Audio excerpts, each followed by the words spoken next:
बिस्मिल्लाहिर्रहमानिर्रहीम। मेरे अज़ीज़ भाइयों, बुज़ुर्गों, प्यारी माँ बहनें, आज का ये पैगाम प्यारी माँ बहनों के लिए है। वो ख़ासकर अपने बच्चों से, जो छोटे बच्चे हैं, दूध पीते हैं, उनसे बहुत ज़्यादा परेशान, क्योंकि वो रोते ज़्यादा हैं। उनके रोने की वजह से बहुत ज़्यादा परेशान है। अब छोटा बच्चा है तो क्या बतलाए, क्या मरज है। एक माँ है, वो कभी कभी अंदाज़ा कर लेती है कि मेरे बच्चे को बुखार आ गया, मेरे बच्चे के शायद पेट में दर्द तो नहीं। वो एक अंदाज़ा कर लेती है कि आज मैंने खाने में ये खाया और इसको दूध पिलाया, हो सकता है इसकी वजह से पेट में दर्द हो। तो एक अंदाज़ा करके माँ उसको दवाई वगैरह दिला देती है, लेकिन इसके बावजूद बच्चे का रोना बंद नहीं होता। इतना ज़्यादा रोता है कि घर के तमाम लोग परेशान हैं, क्या करें। उसका रोना बंद हो गया। कैसे रोना बंद हो? अब दूध भी नहीं पीता। तो खासकर दो कामों के लिए बेहतरीन अमल है, और मेरी माँ बहनों के लिए जो बहुत ज़्यादा परेशान है, अब परेशान ना हो। ये अमल करें इखलास के साथ। कुरान करीम की आयत से अमल है। कुरान करीम की आयत के ज़रिए से इंशाअल्लाह उसका रोना भी बंद होगा, दूध पीना शुरू हो जाएगा। आयत है बहुत आसान। वुजूहुन यौमइज़िन मुस्फिरा ज़ाहिकतुन मुस्तबशिरा अफमिन हाज़ल हदीस तअजबून व तज़हकून वला तबकून व अंतुम सामिदून। 5 आयतें हैं छोटी छोटी। वुजूहुन यौमइज़िन मुस्फिरा ज़ाहिकतुन मुस्तबशिरा अफमिन हाज़ल हदीस तअजबून व तज़हकून वला तबकून व अंतुम सामिदून। बस 5 आयतें। इनके 2 तरीके हैं।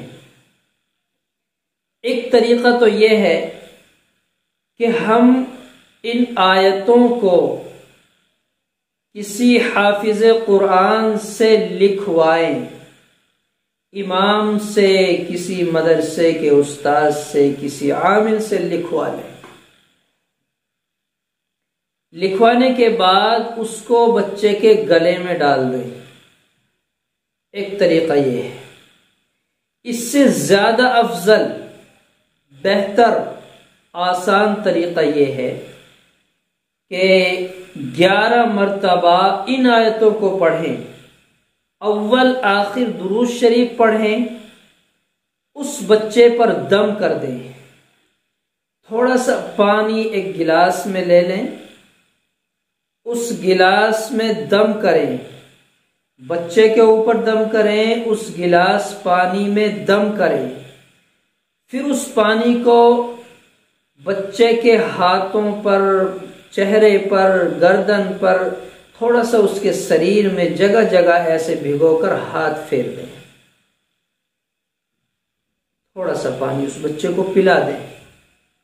चम्मच से दे दें, बड़ा हो, होशियार हो, पिला दें। ये आसान और बेहतरीन अमल है। हमारी ये शिकायतें दूर हो जाएंगी, परेशान होने की जरूरत नहीं है। मुझे बड़ा दुख होता है, हमारी माँ बहनें आती हैं मेरे पास कि जी बच्चा रोता है, बड़ी दवाइयाँ खिला ली, इसका रोना ही बंद नहीं होता, क्या करें। मुझे ताज्जुब इस बात का और ज्यादा होता है जब मैं उन्हें अमल बतलाता हूं तो वो उसको करने के लिए तैयार नहीं। बच्चे का रोना, बिलबिलाना, दूध ना पीना, ये आसान नजर आ रहा उन्हें, लेकिन इससे आसान अमल बतला रहे हैं कि आपका बच्चा ना रोए, दूध पीना शुरू कर दे, घर के परेशान ना हो, तो उसको करने के लिए तैयार नहीं। तो मेरी गुजारिश ये है कि कोशिश ज़्यादा से ज़्यादा ये हो कि कोई वजीफ़ा, कोई अमल अगर हमें कोई बतलाए, कहीं से आपको मिले, तो वहीं बैठकर उसको पूरा करने की कोशिश करनी चाहिए। अगर ऐसा करेंगे तो इंशाल्लाह हमारी ज़िंदगी के लिए, बच्चों की ज़िंदगी के लिए, हमारे घर के लिए आसान है, फ़ायदेमंद है। इस काम को इंशाल्लाह करें। अल्लाह समझ की अमल की तौफीक अता फरमाए, और जो इस अमल को करे अपने बच्चों के लिए, मेरे रब से दुआ है कि मेरे मौला, जो बंदा, जो मेरी माँ बहन, जो भाई अपने छोटे बच्चों के लिए इस अमल को करे, मेरे मौला इस अमल की बरकत से बच्चे को सेहत याब अता फरमा दे। उस बच्चे की दुख परेशानियाँ, उसकी तमाम बीमारियाँ मेरे मौला दूर फरमा दे, और उस बच्चे को सेहत कामिला अता फरमा दे। उसकी तंदुरुस्ती में, उसकी सेहत में इजाफ़ा फरमा, नज़र बद से महफूज रख, बलाओं से, मुसीबतों से, दिक्कतों से मेरे मौला उसको महफूज रखना। उसकी उम्र में बरकत अता फरमा, लंबी ज़िंदगी अता फरमा, हासिदीन के हसद से उसकी हिफाजत फरमा लेना। और ये जो मैंने एक अमल बतलाया है, इसकी इजाज़त है मेरे मौला, ये इजाज़त तो तेरा कुरान है, लेकिन ये अमल मैंने देखा, मैंने किया, तो मैं अपने भाइयों को बतला रहा हूँ। मेरे मौला इसका असर अता फरमा दे। आमीन।